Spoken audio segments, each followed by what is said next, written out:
النهارده ان شاء الله باذن الله هنتكلم عن تساقط الشعر، اسبابه وطرق علاجه. في البدايه لازم نعرف ايه هي اسباب اللي بتؤدي لتساقط الشعر عشان نقدر نعالجه، لان في اكتر من سبب، فلازم انا اعرف السبب ده ايه عشان اعرف اعالجه كويس. هنبتدي دلوقتي نتعرف على الاسباب اللي بتؤدي لتساقط الشعر. اول حاجه طبعا سوء التغذيه. سوء التغذيه عموما اللي هو انا اسلوبي في الحياه ان انا باكل ازاي، او سوء التغذيه الناتج عن رجيم مثلا.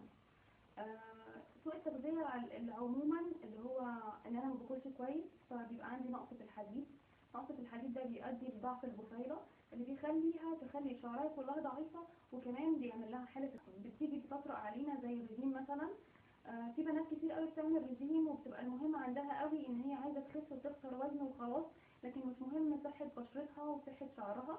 فلازم ان هي تحافظ مع الرجيم اللي هي بتعمله ان هي تاخد المواد الغذائية اللي بتساعد على صحتها ونضارة بشرتها وشعرها. تاني حاجة هنتكلم على ان في عوامل وراثية.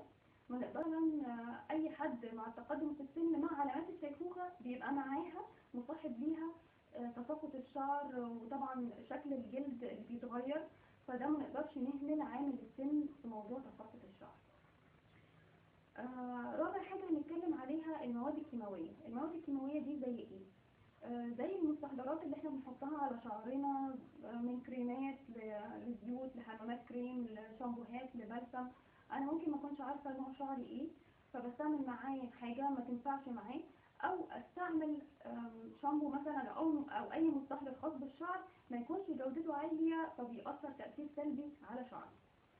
اخر حاجة هنتكلم عليها العامل النفسي. العامل النفسي من الحاجات المهمة جدا اللي بتأثر على صحة الشعر، واللي بتأثر على الصحة العامة لينا عموما، المظهر كله، البشرة وشكل العينين، طبعا صحة الشعر. بعد ما اتعرفنا للحاجات دي هنبتدي نشوف دلوقتي ازاي نعالج المشاكل دي. اول حاجة مشكلة سوء التغذية. سوء التغذية عندنا زي ما اتكلمنا على ان نقص الحديد هو اهم حاجة بتأثر على صحة الشعر. الحديد ده موجود في ايه؟ موجود في الجرجير، موجود في البتنجان، موجود في العسل الاسود. لو انا قدرت اخد الحاجات دي بنسب اللي هي بتديني اكل حاجات غالية، الاسماك عموما دي من الحاجات اللي بتدي قوة لبصيلة الشعر جامد جدا. تاني حاجة هنتكلم عليها ان احنا لازم نقلل من استخدام السشوار. مش على الفاضي وعلى المليان يعني شعرنا سشوار، لان ده برضو بيجهد الشعر جامد جدا. طبعا صحة شعرنا ان انا بهتم بنظافته ولا لا. بعد كده هنتكلم على الشعر التالف. يعني انا مثلا عندي شعري متقصف وانا مش عايزه شعري يبان قصير، فانا مش عايزه اقصه عشان الحبه الطول الصغيرين دول ما ياثروش على شكله، لكن بالعكس انا لو قصيت الشعر التالف دوت هقدر اهتم بالشعر اللي موجود ان هو يعمل قليلين الموجودين فهيطولوا اسرع. طبعا هنتكلم على انواع الشعر المختلفه. عندنا شعر جاف وشعر عادي وشعر دهني. هنتكلم على وصفة تنفع للشعر الجاف ووصفة تنفع للشعر الدهني. كلنا عارفين ان الثوم من الحاجات المهمة جدا جدا جدا لصحة الشعر، فاحنا هنعمل وصفة الثوم عامل مشترك فيها وتنفع للشعر الدهني والشعر الجاف. هنجيب للشعر الدهني كحول ابيض نقي من الصيدلية، وبعد كده هنجيب راس ثوم. هنبتدي نكسر كل فص ثوم بحيث ان هو يبقى مفتوح عشان العصارة اللي فيه تنزل، وبنحطه مع الكحول الابيض ده وبنقفل عليه لمده اسبوع. بعد الاسبوع ده بناخده نصفيه، بنرمي الثوم وبنخلي الكحول الابيض ده موجود. نبتدي بقطنه نمسح فروه الراس دي كل يوم. على الناحيه الثانيه الشعر الجاف هنجيب نفس الثوم دوت وهنكسره برده، لكن هنحطه في زيت زيتون دافي. زيت الزيتون هندفيه على النار شويه، وبعد كده نحط فيه راس الثوم ونقفله برده لمده اسبوع. بعد كده نصفي الثوم ونرميه، وناخد الزيت دوت ونبتدي نحط الشعر مرتين في الاسبوع او مره حسب فصل الصيف او الشتاء.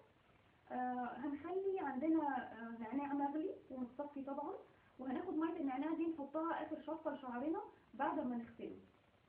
ان شاء الله باذن الله يقضي الى حد كبير قوي على ريحه الثوم. الثوم بس انا عايزه بس اعرف البنات ان اول اسبوع تقريبا بيبتدي تساقط الشعر يزيد شويه، لان كل الشعر الثالث بينزل، وبعد كده ان شاء الله باذن الله هتلاقي مفيش شعر بيتساقط الا قليل جدا جدا جدا. هتلاقي لو عندك اماكن حاسه فيها ان الشعر خفيف قوي هتلاقي بتحتاج علاج لمده ما تقلش عن 3 شهور. دي اول وصفه اتكلمنا عليها اللي هي وصفه زيت الزيتون والثوم او الكحول الابيض والثوم. في عندنا وصفه كمان تنفع لجميع انواع الشعر اللي هي الزعتر. الزعتر معروف ان هو فيه زيت طيار. فاحنا دلوقتي لو جبنا معلقتين من الزعتر المطحون وحطيناه في كوبايه ميه فتره عادي من الحنفيه، وبعد كده سيبناه غطيناه وسيبناه لمده يوم وصفيناه وخدنا المحلول دوت، عملنا منه فروه الراس كل يوم. ان شاء الله باذن الله هنلاقي اتطهرت فروه الراس كويس قوي، ما بقاش فيها اي قشره ولا فطريات ولا اي حكه ولا اي حاجه خالص. وان شاء الله باذن الله تخلي الشعر احسن بكتير في الفتره اللي بعدها. بس اهم حاجه زي ما قلت ان احنا نقعد لمده 3 شهور نستعمل الروتين اللي احنا هنمشي عليه، وان شاء الله باذن الله نتمتع بشعر صحي ولامع